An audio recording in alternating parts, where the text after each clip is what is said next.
If you're using Copilot for Microsoft 365 today, or you're thinking about deploying it soon, then you're excited to hear about how it's continuing to change and evolve.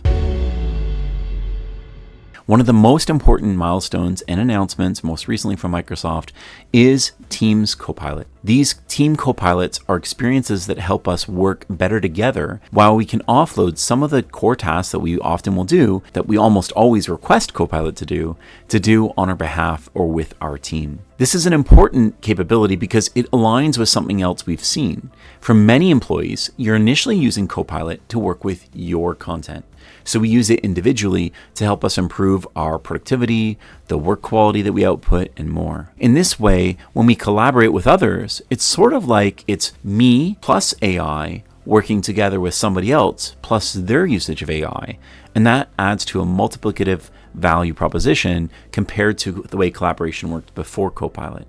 So on its surface alone, Copilot already changes the way we collaborate. And I've talked about this before, but what's actually happening right now that's really exciting is we're seeing the first examples of a Copilot for a team of people, meaning multiple people, where we see a bit of a design around how that might work and how it might be facilitated. Now, we've had some examples like this lightly before, where perhaps in a meeting you would have shared notes taken by Copilot, and then we would share and use those in different ways. But this experience goes beyond just that. From planner to loop, to how we coordinate before, during, and after meetings, to how we even think about projects and task assignments and where are we with X or Y.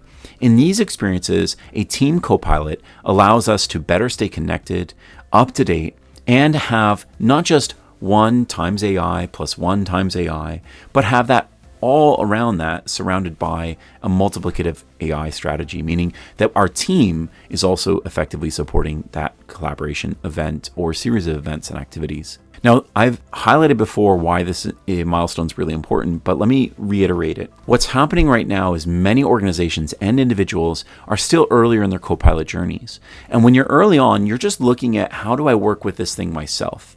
And then you start to think about how do I work with this within my team? Then you start to think about how do I work with this within my department? And then, of course, my organization. And as you go through those milestones, you come up with new, clever, interesting ways to work with it. And you learn from your peers. You learn from your teammates how they're using it and how they want to be successful with it. The idea of having a team-based Copilot means that more of those activities that we have with Copilot are more visible. That alone is a big milestone improvement for shared learning and understanding across teammates. Even if you are one of those people that's earlier in your maturity curve of using Copilot for Microsoft 365, this gives you a way to see more of what it can do. And for many people, that alone is well worth being excited about for this announcement. But I think it's also really important to think about what this changes. Over time, we're going to see more and more of this focus on functional agency, where Copilots can do tasks on our behalf or supporting us, not just as individuals, but as teams, as organizational units, as departments. And as that continues to accelerate and change, especially in 2025, and we move towards functional agents, it's important for us to both take an understanding of what this particular tool set and capability is going to provide in preview later this year. And then also, once you understand what that preview provides and what capability it provides, how does this change our adoption strategy? Because it does have some implications. If you haven't heard us talk about it before, it's really important that your Copilot business readiness includes a team-based nomination framework and approach.